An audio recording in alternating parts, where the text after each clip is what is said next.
Hello, everyone. This is the Bearcat at Den. My name is Michael. I'm Monique.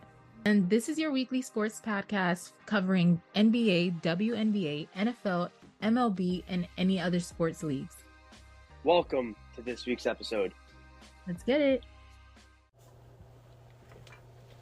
Okay, so I know last week we talked a little bit about NBA, and I said I wanted to do a little bit of a deep dive into the Brooklyn Nets. So, being that this is preseason for the NBA, and we got to see the Nets play, it's just a little bit of some exciting things. Obviously, one of my favorite players on the Nets right now is rising star Cam Thomas. So should we just start talking about him and get into him and how he's playing right now? Yeah, definitely. It's an exciting time. The NBA season's come alive, and we're getting a whole bunch of NBA stuff. Yes. So let's jump right in. So Cam Thomas, I believe that he should start. He should. I believe he did start a couple of games after KD got traded, and those were games where he scored his highest points. He did 44 points, 47. I feel he's a very great developing athlete, and he just needs more playing time to show what he can really do. So yeah. Oh, 100%. If he gets the volume that he got after KD leaving after Harden left, I think it was when Harden left he got the volume, I believe. But he really got a lot of attention once KD left. Yeah. But I feel that if he did start, if he played the full if you gave him 28 to 30 minutes a night, I'd say. I think he could be a top shooting guard in the league. Yeah, really. It's the other night he needs play time. Yeah, the other night. I know it's just preseason, but literally the other night he put up 26 points, 2 boards, 2 assists. He was 4 from 7 from the 3, and he was also 9 for 14 shooting. Okay. So I feel with those we know what he can do, but if you can, and that was only under 22 minutes though. Yeah. But if you increase it by another, let's say another 8 minutes, maybe 5 to 8 minutes. That points could have been higher. Yeah, we could definitely see more volume out of him, 100%. Also, another person I would love to talk about. Oh my gosh, I know. I always say kind of bad stuff about him. I already said it on this podcast so far. I don't know who you're gonna bring up, and that is Ben Simmons. So I'm seeing right here Ben Simmons, 10 points, 3 assists, and 1 rebound in 14 minutes. That's pretty solid. Yeah, that's something that I'm not used to seeing with Ben. It's just, I don't know. I'm still not gonna get excited. Yeah. I'm still gonna sit around and see what he has to offer during the season. But it seems he's getting his mind back in the game and just getting back into his passion. So let's see what happens. I think he's just trying to find the rhythm at this point. And, again, it's 14 minutes, and he's most likely going to start for the team.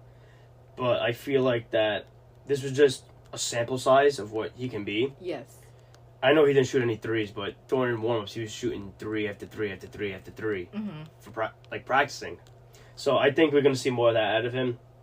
And I honestly think that Ben Simmons could, make the comeback of, what he once was. Yeah. And speaking of the preseason, they did play the Lakers, and the Lakers ended up winning 129 to 126. But it's very competitive, though. Yeah. It was, regardless of, the starters playing, minimum minutes. Yes. But I feel that the team had fight in them and, competitive. And if you bring that mentality and that, drive into regular season. Drive into regular season into, every single game. That's gonna make some noise. Be a contender, possibly. yeah. That's gonna make some noise. Maybe they could be in the play-in tournament, possibly. Yeah, probably be in the play-in if they're playing good. Yeah.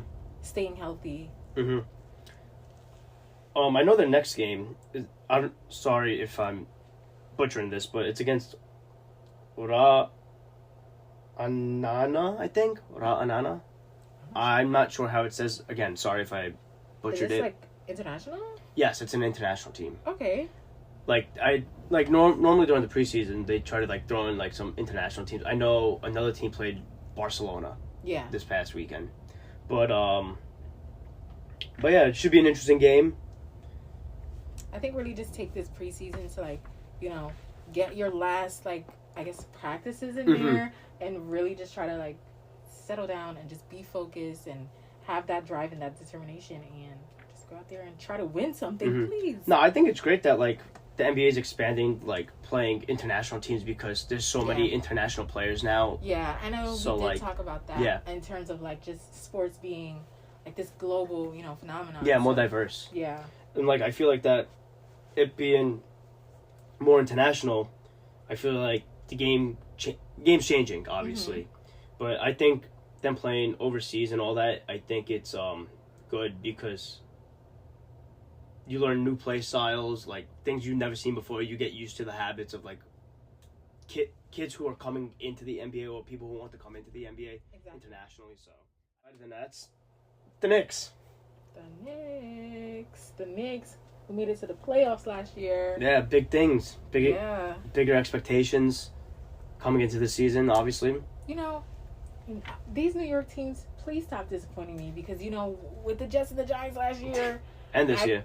I came in, I was like, yeah, like, I'm so excited. So, New York teams, I'm just saying it right now, please do not disappoint me. I mean, Knicks, I need to see you guys in the playoffs again. Hot take. We need to look at that. Hot take, but I think the Knicks are the best New York team right now. They probably respectfully. are. No, I'm not even going to argue with you. And so, the Knicks ended up winning, beating the Celtics. Yeah, who's playing in the Celtics? Like, I mean, I think it was all, like, their backups, I would like to say, okay. But still, it's the Celtics. Obviously, you got to get used to their rotation. You got to get used to their play styles, their calling, and all that. But Jalen Brunson, what a guy! He played only 6 minutes and he got 10 points in 6 minutes. That's okay. Oh. I mean, Jalen Brunson never really disappoints me. So yeah, like, we know what he could do. He could be great. Yeah. Obviously, he's still great. But I'm expecting him to take another step, like a bigger step within the leadership role. Yes. Than last year, especially now he has his buddies from Villanova. Yes, from college, like college. And family's everything to me. So, you know, adding on to that, you know, Nova guys are an extension of my family. Yep. At the Knicks. Dante DiVincenzo, Josh Hart, and I believe there's one more player on the team who went to Villanova. I forgot his name. But anyway. But it should be a fun season for Brunson and the Knicks this year. Yeah. But also, Manuel Quickly, starting shooting guard. What do you think about that? I think that he should because we know what Quickly can do. And by him playing in the preseason, he played 20. He only played 22. Well, he did play 22 minutes. Okay. But kind of same as Cam. Yeah, and then he put up 21 points, 3 assists, and 3 steals. Yeah.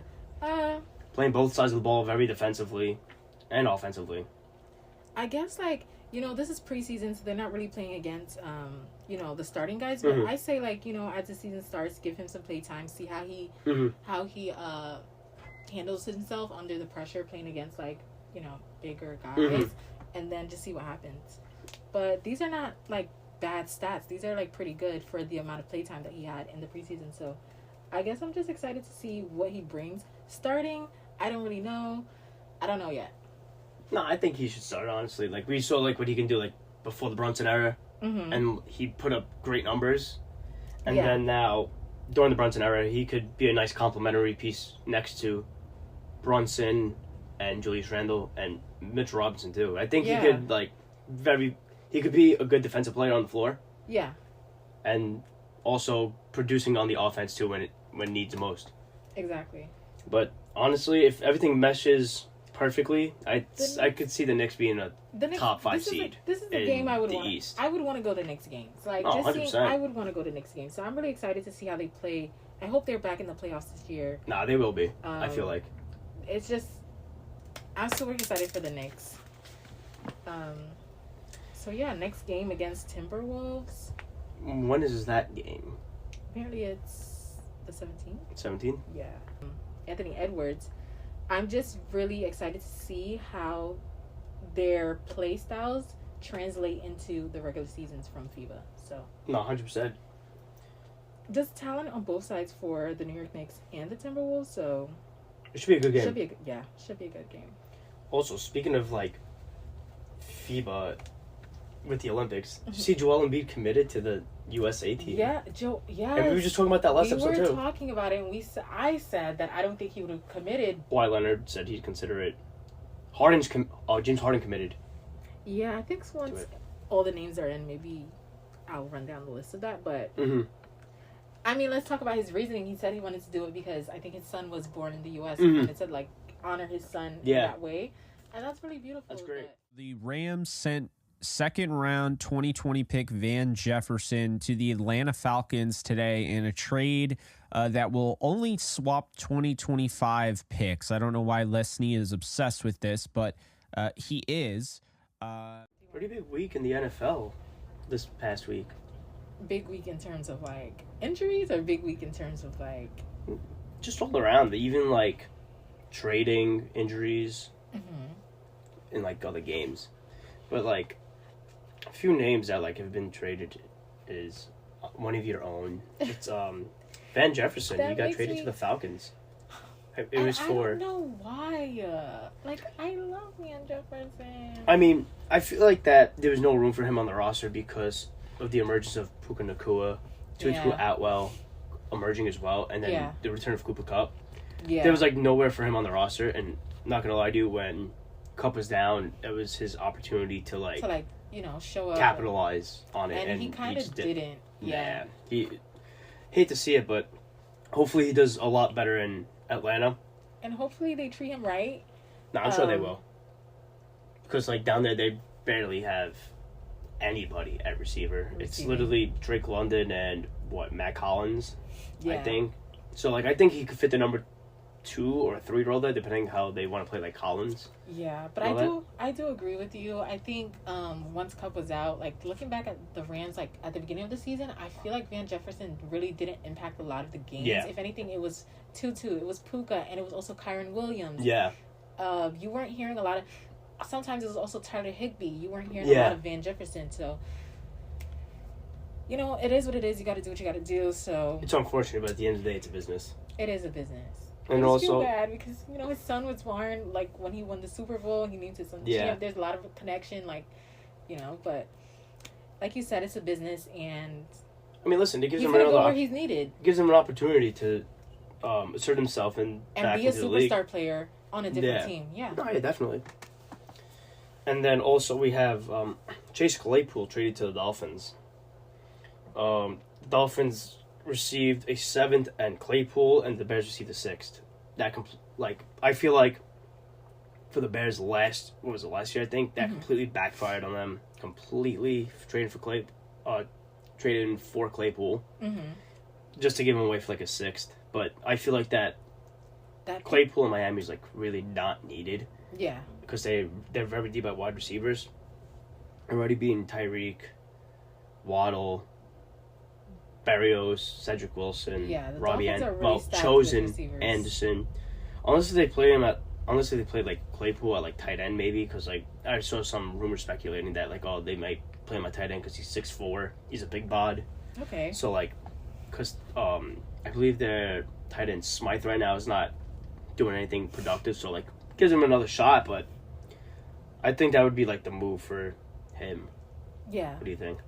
I think that would make sense. Like you said, if they're already stacked with the receivers, where am I going to plug you? It's kind of like the same thing with Van Jefferson. But at the same time, if they have to put him somewhere, if not, he's just going to be there. Yeah. As a backup. No, definitely. That's what you want. But he could fit into that tight end role like pretty perfectly because he kind of fits the build of like a tight end a little bit, and it's also another opportunity to get like another receiver out there. True. Unless you run 4 wide, but you never run 4 wide most of the time. It's always 3 wide receiver, 1 tight end sets.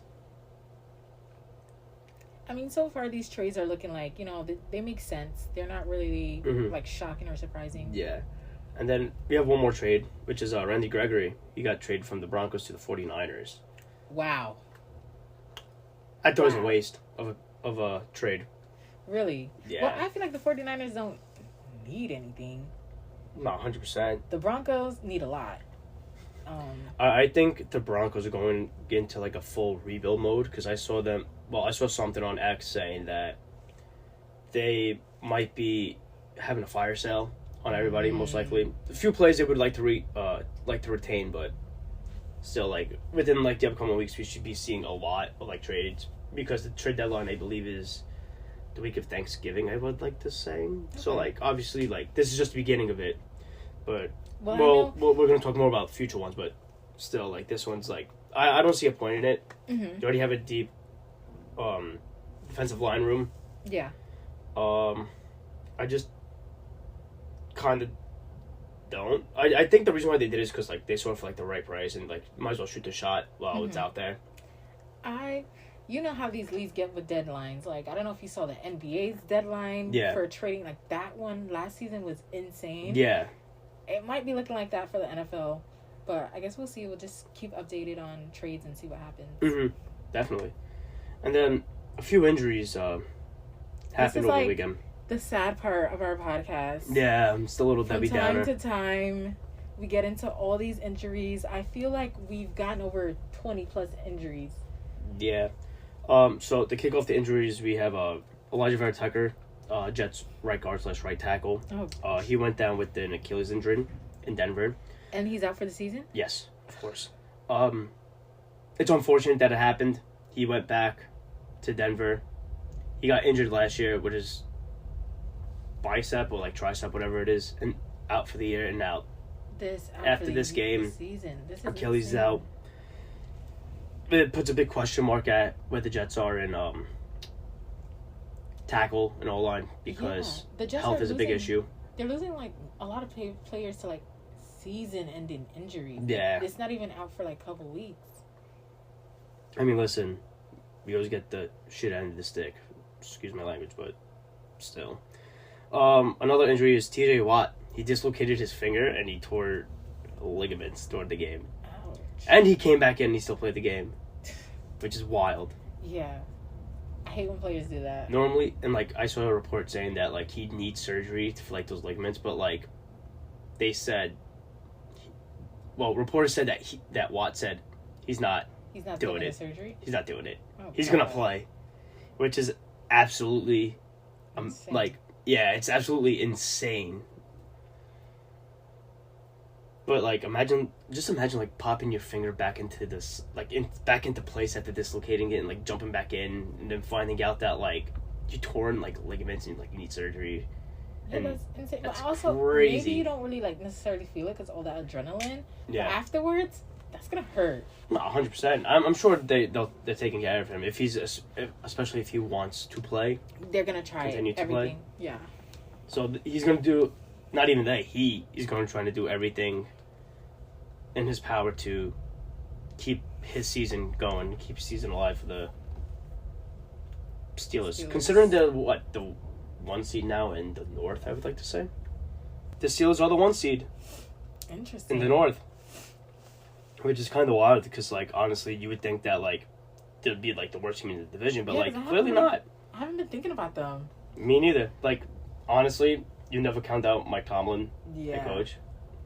They'll always end up with a great record and all, but still, like, pretty shocking to say.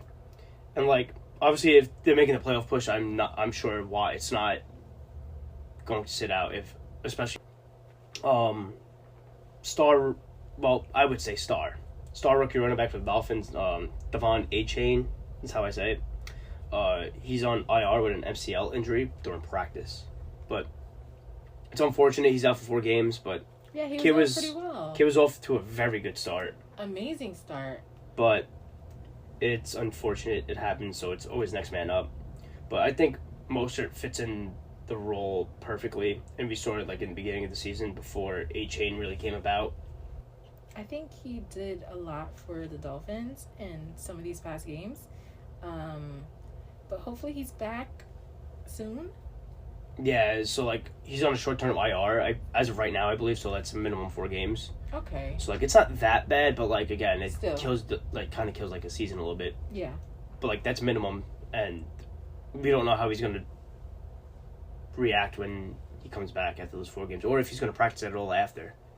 But obviously he's going to be on a snap count when he comes back. But and the final injury we have is Daniel Jones' neck injury, which is wild because he got sacked 6 times, and then like the O-line's not holding up for them, and like it's a complete disaster over there. Okay. I kind of feel bad for Jones, but again, like the O-line can't stay healthy at all. And I saw like today he's not practicing either with neck. Like there's a bunch of guys not practicing for like the Giants, and it's kind of concerning. And like whoever they're playing, I mean, I know they're playing Buffalo this week, but like we'll cover that in a little bit. But that's a free win for them. Exactly. I feel like, but again, it sucks to see like all these injuries happen. Obviously, there's a lot, and there's like nothing. New York team recaps from these recent games. First, we have the Jets versus the Broncos. Of course, the Jets take that by 10 points, so 31-21, beating the Broncos, which is not surprising because the Broncos are just not it at this point. But Zach Wilson, because we were talking about him last week, and we were like, as long as he keeps playing the way that he's playing, it should be good. But the performance isn't like, outlandish. Zach played a decent game. Yeah. Obviously, it wasn't like last week Yeah. against the Chiefs, but he played a decent game. He made the throws that he had to throw. Yeah. Outside of the end of the second quarter, before half, where he checked it down and caused the clock to run out, which could have been very costly because we could have gotten 3 points out of it, but It is what it is. Yeah, like it happened, whatever. And then also he threw like an interception. To Patrick Surtain, who was covering Garrett Wilson at the time, but like I felt like that ball was like too low, so like I don't think that like that ball should have been thrown. If so, it should have been high pointed and like make the 1-on-1 throw. Exactly. But obviously, I'm not the quarterback of the team, so He is. But I feel like that it could have been a lot better. But again, it's the Broncos. Broncos are like what, bottom 5 team this year, Yeah. and then kind of humbling them a little bit. And then another player that I would love to speak about is Breece Hall. Like during the week, Coach Saleh said that he wasn't on a snap count no more. He's full throttle. He's unleashed, I like to say. Mm-hmm. And he absolutely went Crazy. off, picking up right where he left off his rookie season before he got injured. 177 yards. And a touchdown. I think Breece Hall's back. Just give him the ball and let him do his thing.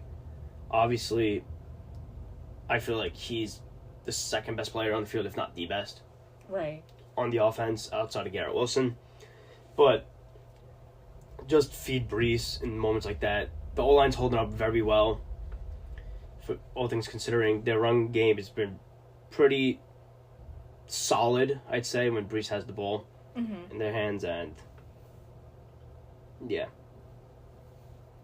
So I don't know. Like when I see things like this, I'm like, oh my gosh, yeah, Zach, he's doing great. Things like this, like I get excited and then I get disappointed because there's so many injuries that are happening. Or sometimes I see the Jets play well and then I'm like, oh my gosh, I got their back, and then the next week they're just like, yeah, it's pitiful. Don't have my back. Yeah, 100%. So yeah, I mean, I guess let's talk about their defense. I mean, we talked about their O-line, but let's talk about their defense. Yeah, I think that the defense helped us stay in the game, honestly. All things considering, the Broncos did put up 21 points, but very questionable.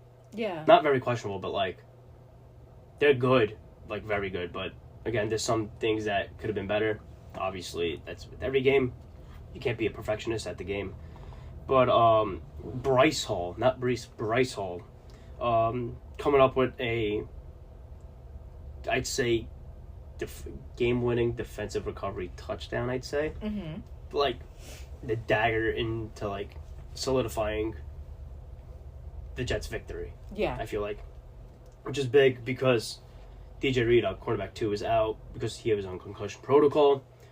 What a big way to step up, considering he was cornerback 4 in the depth chart. So, props to Bryce Hall. Shout out to him. Yeah, just doing what you need to do to get the job done. Mm-hmm. You know, win is a win.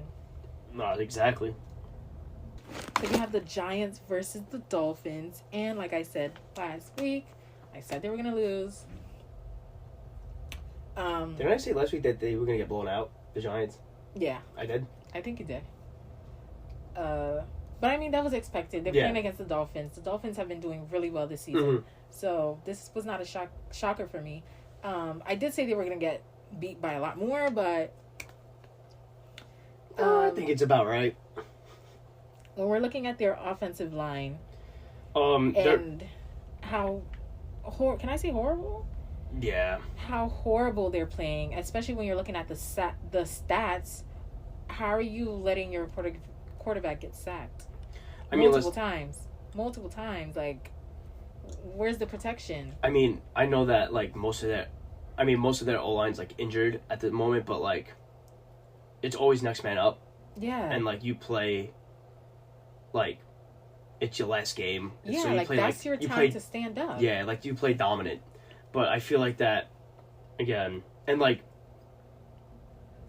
the Dolphins' defense isn't great at all, and they made them look like a very good defense. Yeah. But they gave up 6 sacks, which also led to Daniel Jones' neck injury, which we spoke about before, which is kind of like sad. And I think Tyrod Taylor, the backup, got injured too, but I think he came back in. I think. My problem with the Giants, even when we look back at that first game where they got destroyed by the Cowboys, their problem is protection. Like there's no protection. Like why O-line? Why are you not protecting? I mean, there's a lot of issues with the Giants' offense just as a whole because like they don't have a true number 1 receiver. Yeah, they're all a bunch of slot receivers. Their O-line injuries.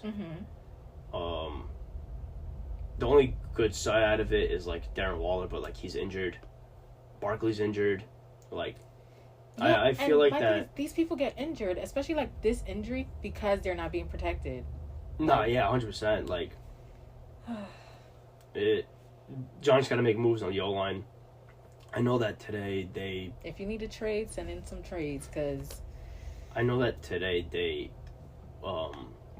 yesterday they worked out, tackle Lyle Collins who was released by the Bengals, who's also a former Cowboy. Yeah. But I know that they brought him in yesterday, and like today's doing like his physical, so like most likely he's going to sign there, which I kind of wanted him on the Jets, but it is what it is. But hopefully beef up that O-line a little bit, especially with Evan Neal's underperformance. Yeah. And all that, which is because very shocking. They need some help. I could see them reworking the offense. Probably, maybe trading for like a wide receiver 1, possibly, because like that's a huge need that they need. Yeah. Maybe like a T. Higgins, possibly, which I believe he might be going there, but that's like one of the big names that's coming to my mind right now is like T. Higgins, but again, they didn't score one singular offensive touchdown the whole game.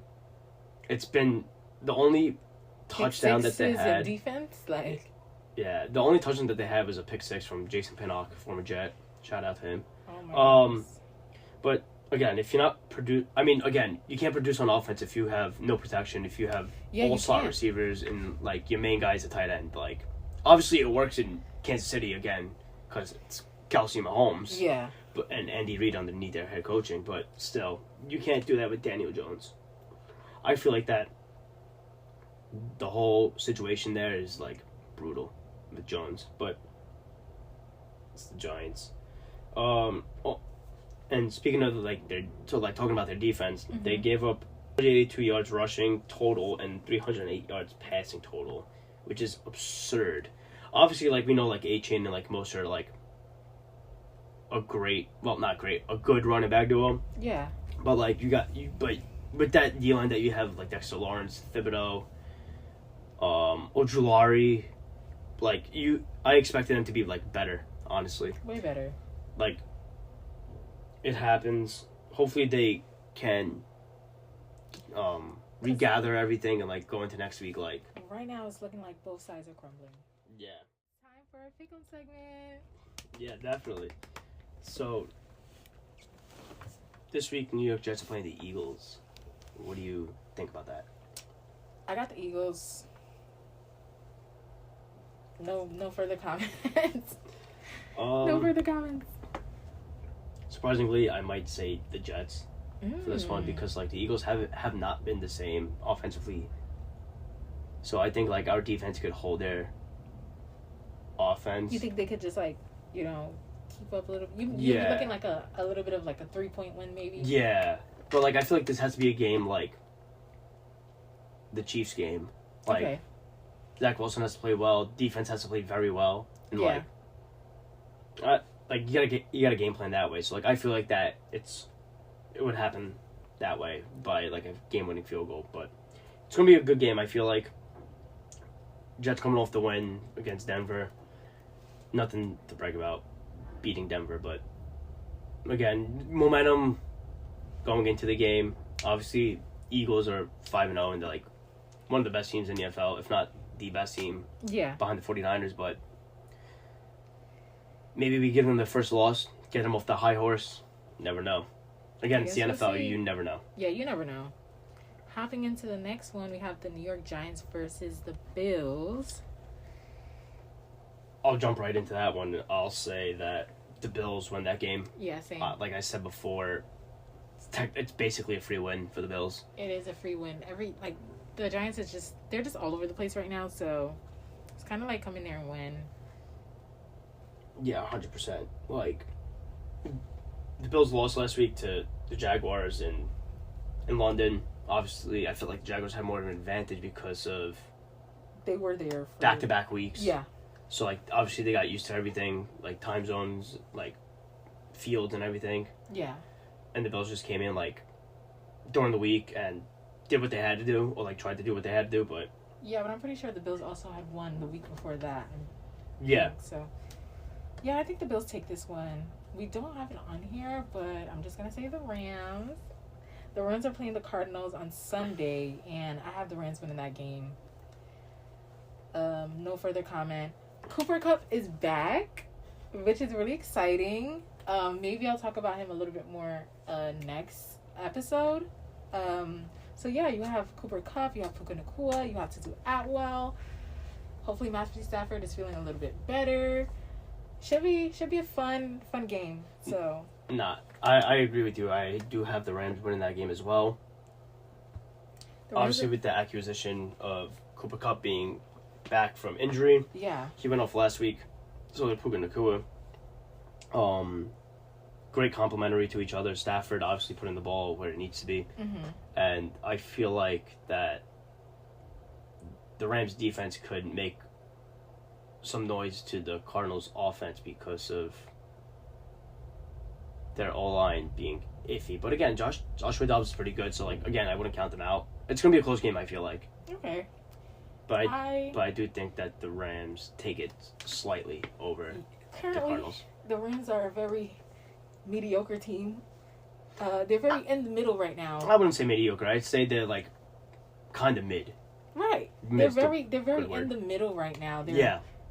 I feel like they win this game, they're gonna be 3-3. So it's they're still in the middle. They're not really standing out too much but I mean, we'll see how it looks further. A couple more games. Yeah, possibly like they could fight for like the 2 seed. Possibly, obviously the Niners are the 1 seed and my Super Bowl favorite. Yeah. And Super Bowl winners of choice.